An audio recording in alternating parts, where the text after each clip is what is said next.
આખું કે ભરેલું છે નખતા કે આમાં ઓલું શું કે ભાઈ અંદર કેટલા મંદિરો છે આવા હાથ ત્યાં મંદિર આવી છે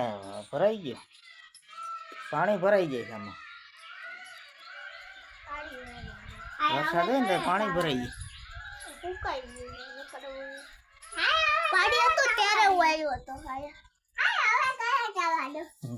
આપણે પેલા આવતા હતા ને એકવાર આવ્યા હતા હાલો ઉપર હા